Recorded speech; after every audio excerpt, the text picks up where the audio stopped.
m'apprête à rouler mon génois parce que la drosse a cassé.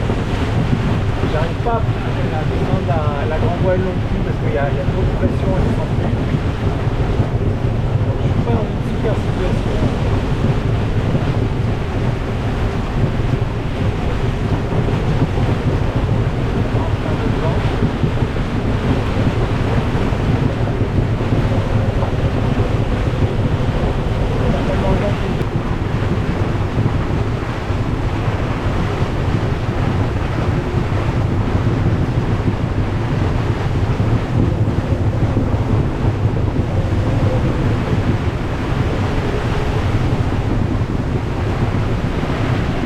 Pas large honnêtement là. Ça me soit tombé dessus comme ça sans que j'ai rien eu le temps de rien voir venir, j'en reviens pas.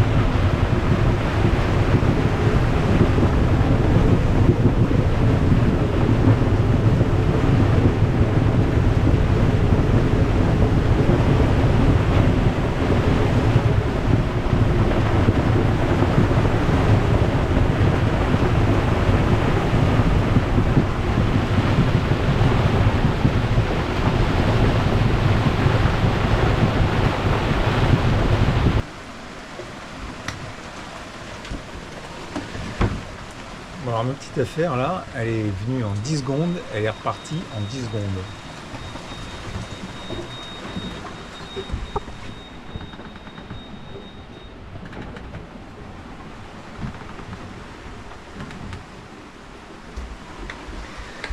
Et quand je dis qu'elle est repartie, c'est-à-dire que c'est passé de plus de 40 nœuds à 0 en l'espace de 10 secondes. Alors j'ai été voir la voile, j'ai réussi à la mettre au 3e riz. Elle n'a pas l'air d'avoir souffert, bon a priori comme ça. Le génois, j'ai réussi à le rouler lui aussi. Bon, je verrai cette histoire de drosse, comment je vais me débatouiller avec ça.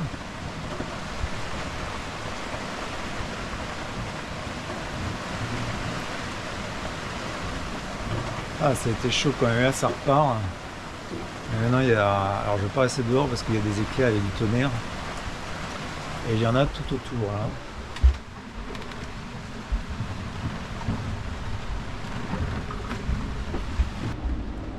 Allez, c'est reparti pour un tour. C'est pas vrai.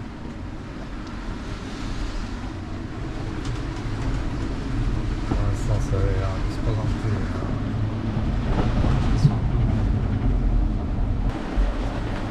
Bon, la situation est quand même plus enviable maintenant parce que le génois est roulé. Je suis au 3e riz. Bon, il y a un 3 nœuds de vent pour l'instant. Et vu les mouvements du bateau, le vent passe tantôt tribord à mur, bâbord à mur, tribord à mur, bâbord à mur. Je me laisse dériver parce que j'hésite, parce que je veux pas remettre en route tant que c'est une situation aussi perturbée avec une succession de grains comme ça. J'ai eu déjà 3 passages où ça se calme, ça tombe à presque 0 et 2-3 minutes après, ce coup-ci est tombé plus loin. Donc on va attendre que la situation se calme. Ouais. Bon, c'est pas très agréable comme situation. Et je me sens pas super à l'aise non plus, mais bon. Il faut bien qu'il y ait quelques contreparties à faire de la voile.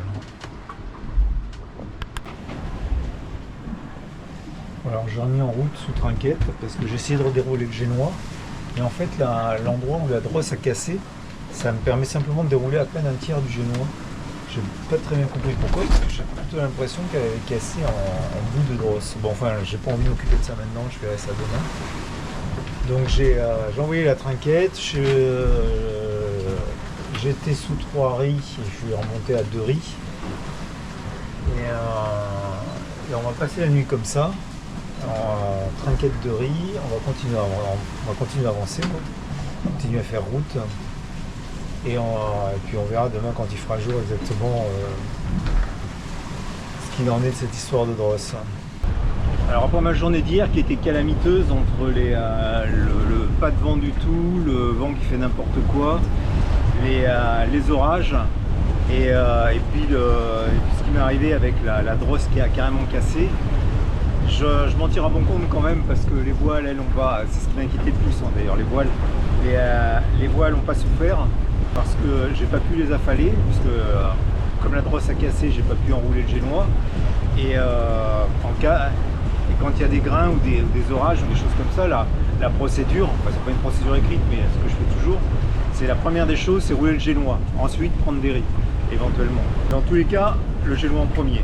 Et là, le génois reste entièrement déroulé, à claquer, je me suis dit, oula, je suis pas sûr qu'il survive. Et ensuite, je me suis dit, bon, je vais quand même essayer de prendre des riz. Là, c'est la voile qui descendait plus.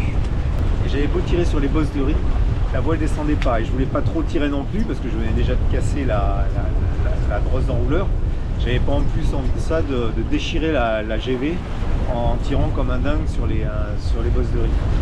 Donc j'ai laissé la voile faceiller elle aussi, enfin claquer, c'est pas faceiller, c'est carrément claquer dans tous les sens.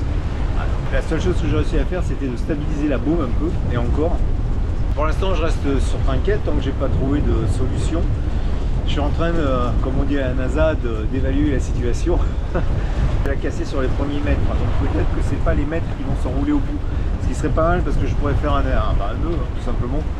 Comme le nœud passerait pas dans le taquet, passerait pas dans les poulies de renvoi, me dépatouiller pour faire des renvois pour pouvoir quand même dérouler le génois. J'attends qu'il y ait un peu moins de vent et faire des essais de voir jusqu'où exactement la drosse va quand le génois est déroulé. Bon, enfin ça c'est un autre problème. La deuxième chose maintenant, c'est de continuer d'affiner la stratégie pour passer ce canal entre le Cuba et la Floride.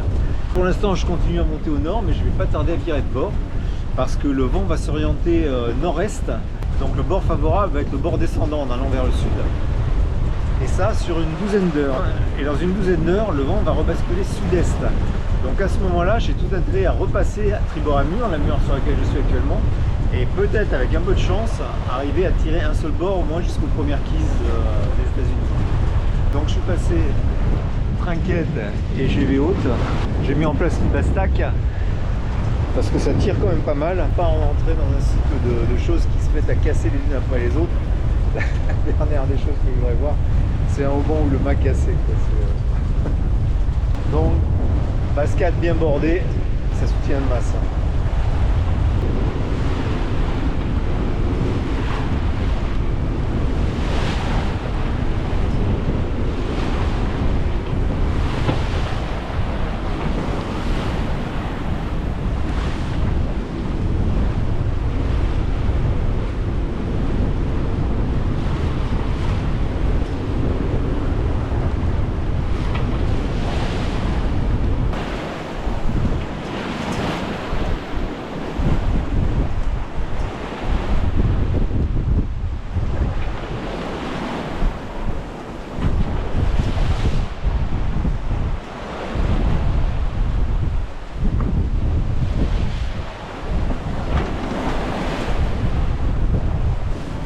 Le vent varie entre 25, 27 nœuds, 28.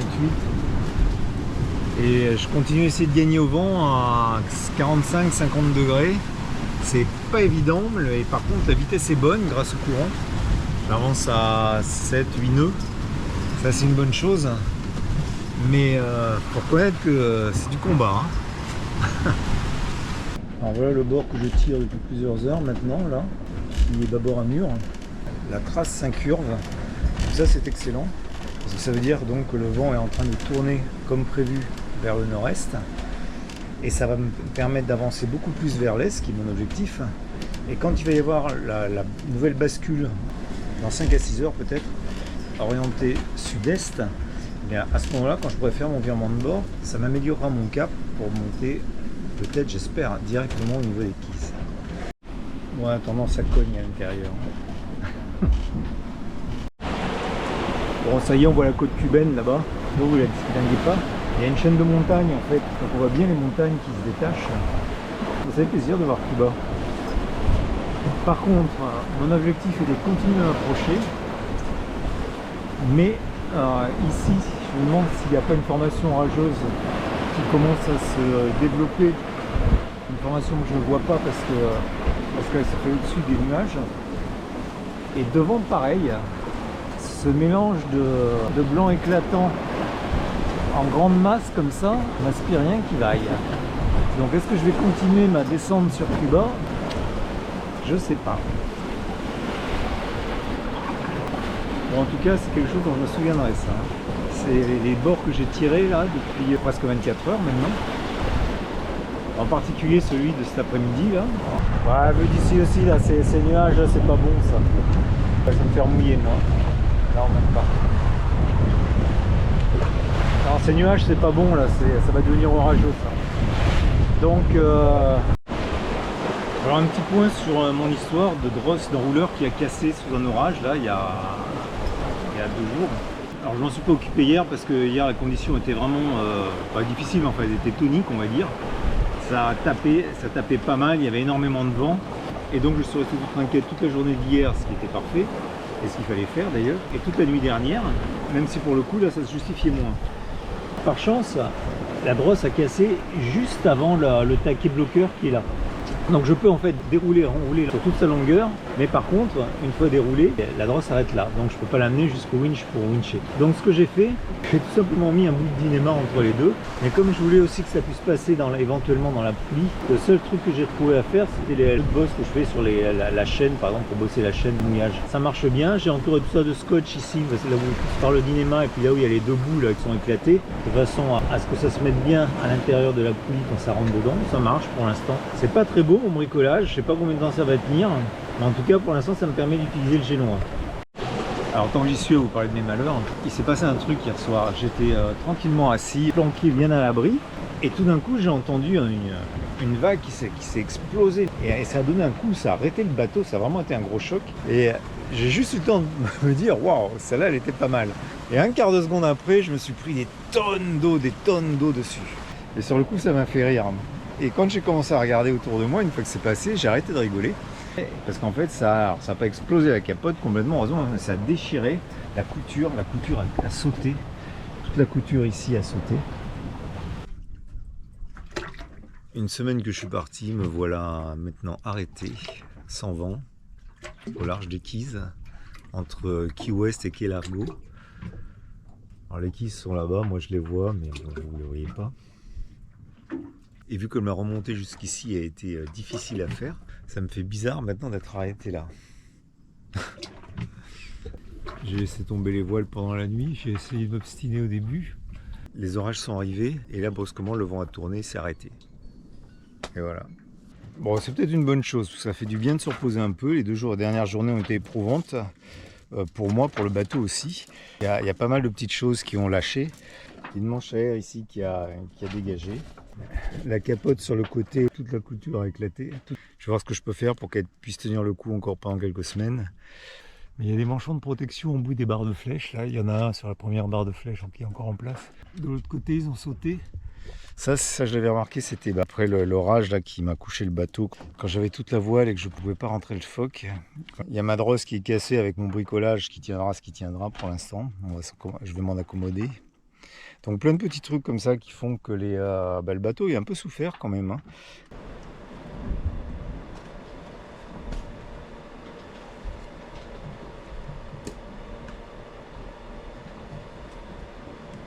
J'ai pas hérité des talents de couturier de ma grand-mère. Hein. En plus c'était bizarre le point qu'ils avaient fait. C'est un point, s'il y a un point qui lâche, tous les autres suivent. C'est assez curieux, je ne suis pas spécialiste en couture, mais ça me semble un peu curieux comme la façon dont ça a été fait. Ce que je fais, c'est que je repasse dans les trous qui sont déjà percés. Donc chaque trou, il faut que je le retrouve. Alors dans la partie tissu, c'est facile. Par contre, il y a plusieurs couches, et notamment les couches de plastique et je ne sais trop quoi. Là, il faut une pince pour tirer l'aiguille, sinon j'y arrive pas. Bon, de toute façon, ce sera du provisoire.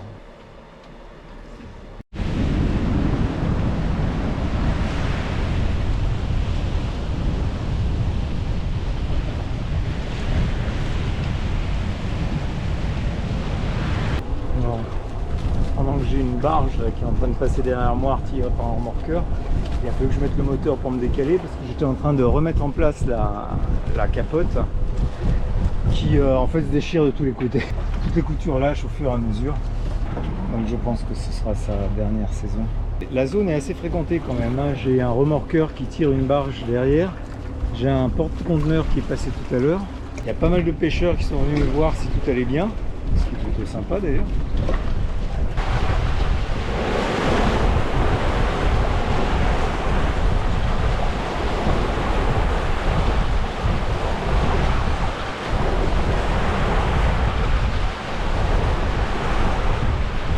Actuellement, je suis en train de remonter le long des quilles. Dans quelques heures, je devrais arriver au niveau de Miami. Il fera nuit. Et le vent devrait baisser. Alors je le filme parce que c'est pas tous les jours qu'on voit Quetzal avancer à 10 nœuds. Depuis que je suis parti, c'est le premier soir sans trace d'activité orageuse le soir.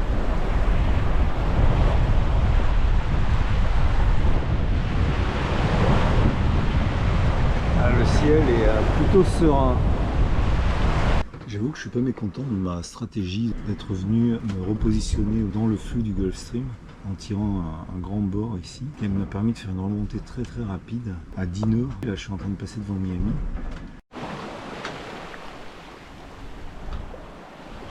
Alors vous y voyez rien, mais c'est bien dommage parce que ça c'est Miami de nuit. On voit que la GoPro, elle, n'est pas à la hauteur des mêmes buildings de Miami.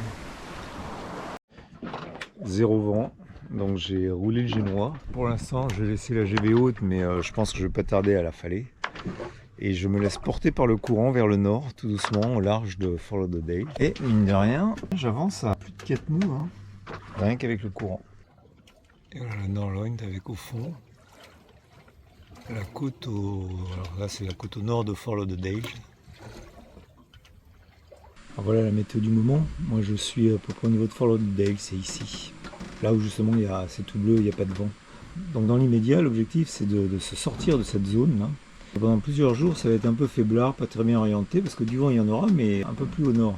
Donc je compte sur le fait que le courant me fasse monter petit à petit vers le nord, comme c'est le cas actuellement, de façon à, dès que possible, pouvoir attraper les zones de vent qui apparaissent ici. L'objectif c'est d'aller vers Hamilton, aux Bermudes.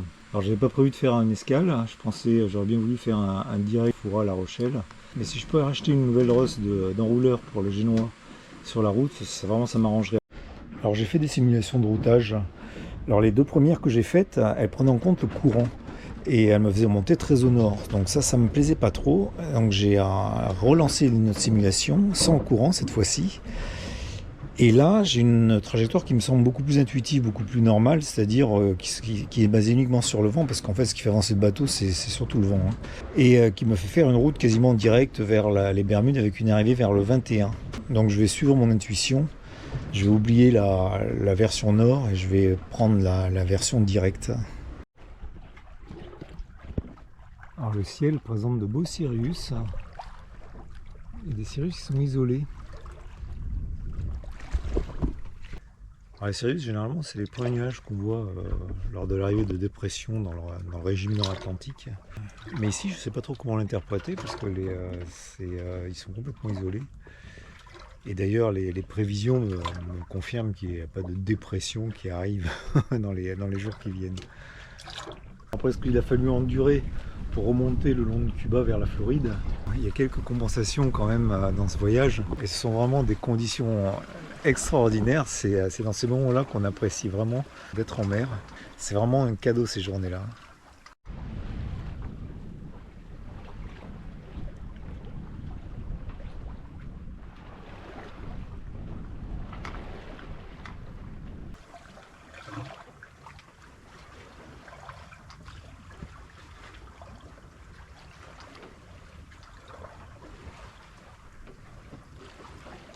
La mer est toujours aussi calme. Deuxième jour de tranquillité, je ne veux pas dire de pétole parce qu'il y a toujours un tout petit peu de vent. J'apprécie toujours autant, ça me fait plaisir. Normalement, je devrais retoucher du vent à partir de ce soir ou dans la nuit. Et la nuit dernière, j'avançais surtout vers l'est-nord-est. Et donc maintenant, j'ai quoi à faire parce que je me trouve à un endroit où j'ai un courant descendant qui me ramène en fait vers les Bahamas. C'est-à-dire qu'il me fait descendre vers le sud alors que moi je veux aller vers le nord-est. Donc il y a deux stratégies. Soit j'utilise ce courant, je pars avec lui, et il m'amène rapidement vers le sud-est, comme ça j'en sortirai rapidement de ce courant.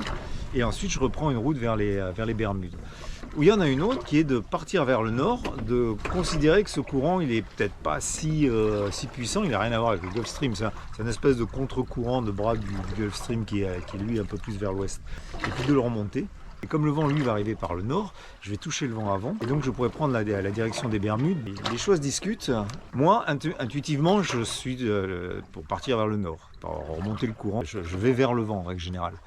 Autant faire ce qui me semble à moi le plus intuitif, c'est-à-dire partir vers le nord. Et donc, c'est ce que je suis en train de faire. J'ai empanné tout à l'heure. Et là, je remonte à 10 degrés dans 5 nœuds de vent.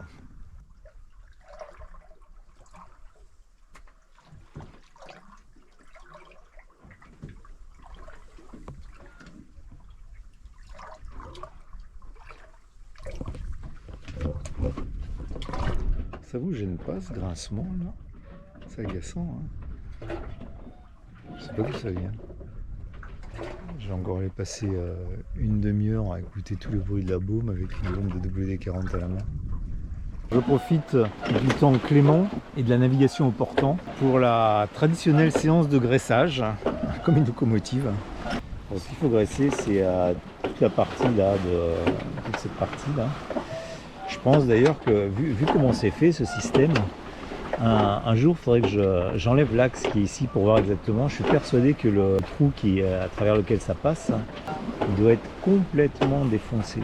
Vu le jeu qu'il y a sur de l'aluminium comme ça, qui est quand même un métal assez mou. Donc graisser ces parties-là, le vide mulet, et pareil ici, au niveau du halba. C'est curieux comment c'est conçu ce montage-là, tout est fait en force en fait. Toujours un plaisir de se poser comme ça et de regarder Quetzal qui avance sur la mer. Ça, c'est un plaisir qui est difficile à partager pour ceux qui ne l'ont pas connu. Si vous regardez le génois, vous remarquez qu'il n'est pas entièrement déroulé. Ça, c'est dû au fait que mon affaire de drosse, j'évite de faire passer le bricolage que j'ai fait pour rassembler les deux bouts de bout à travers les poulies. Je m'arrête juste avant et en fonction de comment se met la drosse, ça prend plus ou moins de longueur. Alors la navigation a beau continuer à être très très agréable, ça ne pouvait pas continuer éternellement comme ça. Ça commence à devenir un peu convectif. Il y a des cumulus, des gros cumulus qui commencent à se former. On va laisser le soleil chauffer tout ça et je pense que dans l'après-midi, on va avoir droit à quelques petits grains sympas. Déjà il y a un nuage qui est juste là, ce massif là, qui me perturbe un peu. Et là je viens de m'éloigner un peu de la route de façon à serrer un peu plus le vent, enfin façon de parler pour pas dépasser les 130 degrés de façon à ce que les voiles restent appuyées. Mais avec des nuages comme ça, il faut commencer à être joueur là. Ce que je veux surtout c'est manier la vitesse sans trop m'éloigner de la route directe. Ouais, j'avais pas tort, hein, il n'aura pas fallu attendre trop longtemps avant qu'il se mette à pleuvoir. Bon, c'est un petit gars, hein, vraiment petit. À peine 20 nœuds de vent.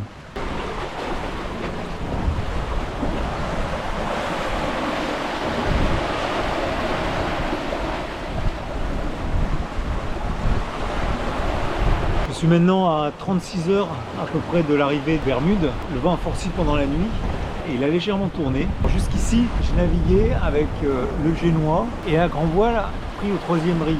Alors pris au 3e riz, c'est à cause de la force du vent. Je suis à plus de 140 degrés. Je ne veux pas que la grand voile perturbe le génois, donc je l'ai réduite au maximum. Mais là, le vent continue à s'orienter légèrement plus à l'ouest, donc ça refuse un peu. Je vais affaler complètement la grand voile et ne rester que sur le génois. L'inconvénient de rester simplement sur le génois, c'est que le bateau va devenir un peu plus rouleur. Bon.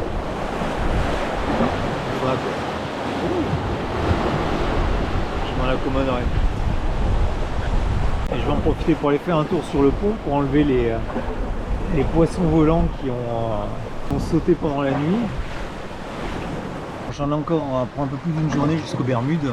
Ça fait plusieurs jours que j'avance en ligne droite. La navigation est d'une banalité affligeante. Le bateau maintenant n'étant plus que sur génois, il n'est pas très bien appuyé, il roule beaucoup. Je suis passé sous génois, simplement parce que je veux faire une route directe aux Bermudes. Et ça me permet d'arriver, alors qu'il y aura encore un peu de jour, demain soir.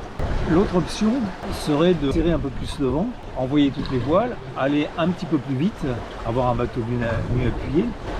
Ça oblige à un moment donné d'empanner pour refaire un bord dans l'autre sens. Et ça, je le fais pas pour une raison qui n'est même pas une raison de calcul ou quoi que ce soit. Elle est due à ce qu'il y a quelques années, au cours d'une régate qui s'appelle la Croisière Bleue. C'est une régate tous les ans fait Antibes, Calvi, Antibes. Sur le trajet du retour, on n'avait pas beaucoup de vent et on était peut-être à 2 heures de l'arrivée. 2 heures avant l'arrivée, je sais pas ce qui nous a pris. On s'est dit, mais plutôt que d'y aller en ligne droite, ce qui nous permettait de passer la ligne d'arrivée juste avant sa fermeture, mais de passer la ligne d'arrivée quand même, on s'est dit, on va envoyer le SPI, mais comme c'est un asymétrique, il fallait serrer un peu plus le vent, et donc on va tirer un bord de suite, on retire un autre bord dans l'autre sens. Et avec la vitesse gagnée, comme ça, on passera la ligne d'arrivée bien avant.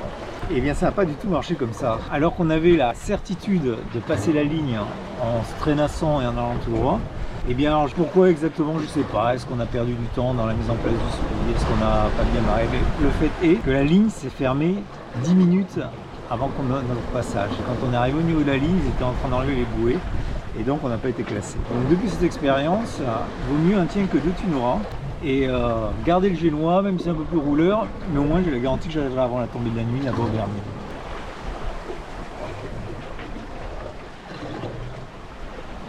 J'aurais aimé vous donner une image un peu plus carte postale de cette arrivée sur les Bermudes, mais c'est un peu noyé dans la brume, sous les nuages. Le soleil va pas tarder à se coucher là-bas, on le voit à peine. Et c'est des tons gris qui m'accueillent encore une fois, parce que je me souviens que la dernière fois que j'étais venu, c'était un peu la même chose. J'étais arrivé 2 jours. Enfin, j'aurais bien préféré arriver un peu plus tôt, mais le vent affaiblit ces dernières heures. Ça m'a retardé et je vais devoir rentrer dans le lagon de nuit. Alors là encore, ça ne m'enchante pas spécialement de faire ce genre de choses de nuit. Mais bon, j'ai déjà fait, on va y aller sereinement. Donc me voilà aux Bermudes, je suis arrivé hier soir dans la nuit. Alors je misais pour l'arrivée le passage dans la passe qui est là-bas. Sur le petit croissant de lune qu'il y avait, 15 minutes avant les nuages sont arrivés, j'ai passé dans la nuit noire. Encore une fois, c'était un peu stressant. Je me suis mis tout au fond du mouillage, parce que hier quand je suis arrivé, il faisait nuit noire vraiment. Il y avait pas mal de bateaux qui étaient déjà au mouillage, donc je ne voulais pas m'en approcher, je me suis mis tout au fond. Ce qui fait qu'en fait, si je veux aller en ville, il faut que j'aille jusqu'à la maison carrée qui est là-bas. Et mon petit moteur électrique là, avec mon dinghy qui est sur l'eau comme une savonnette, j'aimerais autant vous dire que ce matin pour aller faire la clearance à la douane, ça a été coton. Hein. En ce moment ça souffle entre 25 et 30 nœuds là, et dire que tout ce bon vent ça pourrait être utilisé pour la navigation. Je suis toujours sur mon mouillage de secours, hein, lui il n'a pas changé. Étonné qu'il n'ait pas bougé du tout. La tension sur le boot me semble même pas extraordinairement forte, parce que j'arrive à le bouger comme ça. En tout cas, c'est vraiment dommage de perdre ces journées-là alors que je pourrais être en navigation et continuer à avancer. Donc ça me fait un peu enrager.